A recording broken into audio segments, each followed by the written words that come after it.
Hi வணக்கம்.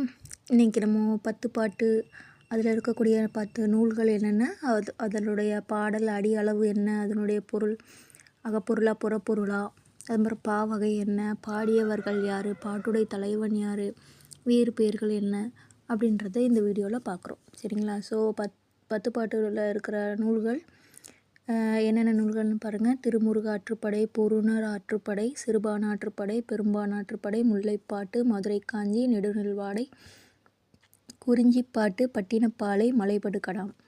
So அதுக்கப்புறம் இதில் இருக்கிற பாடல் அடி அளவு என்னென்ன அப்படின்றது நோட் பண்ணிக்கோங்க. அதுக்கப்புறம் அகப்பொருளா புறப்பொருளா அப்படிங்கிறது. ஸோ 10 பாட்டில் வந்து அகப்பொருள் பற்றி பாடக்கூடியது முல்லைப்பாட்டு, அப்புறம் குறிஞ்சிப்பாட்டு, பட்டினப்பாலை. இது மட்டும்தான் அகப்பொருள் பற்றி பாடுகிறது. அகமும் புறமும் சேர்ந்து பாடப்படுவது நெடுநெல்வாடை அப்படிங்கிற நூலில். மீதி நூல்கள் எல்லாம் புறப்பொருள் சார்ந்தது. அப்புறம் என்னென்ன பா வகைகள் அப்படின்றத பார்க்குறோம். மேக்ஸிமம் எல்லாமே ஆசிரியப்பா. பட்டு வஞ்சி அடி கலந்த ஆசிரியப்பா அப்படிங்கிறது மதுரை காஞ்சியும் பட்டினப்பாலையும். சரிங்களா?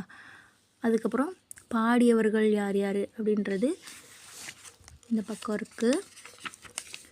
ஸோ இந்த லைனுக்கு நேராக டேபிளில் 10 நூல்களுக்கு நேராக அதனுடைய ஆசிரியர்கள் பெயர் நோட் பண்ணிக்கோங்க. அப்புறம் பாட்டுடை தலைவன் யார், அப்புறம் வேறு பெயர்கள் என்ன. புலவர் ஆற்றுப்படைனா திருமுருக ஆற்றுப்படை, பானாற்றுப்படை அப்படின்னா பெரும்பான் ஆற்றுப்படை, நெஞ்சாற்றுப்படை அப்படின்னா முல்லைப்பாட்டு, அது மாதிரி பெருங்குறிஞ்சி அப்படின்னா குறிஞ்சிப்பாட்டு, வஞ்சி நெடும்பாட்டு அப்படின்னா பட்டினப்பாலை, கூத்தராற்றுப்படை அப்படிங்கிறது மலைபடு கடாம். சரிங்களா? இப்போது இதில் ஒரு கொஸ்டின். கபிலர் இயற்றிய நூல் எது? 10 பாட்டு நூல்களும் கபிலர் இயற்றிய நூல் எது? சரிங்களா? ஆன்சர் பண்ணுங்கள். தேங்க்யூ.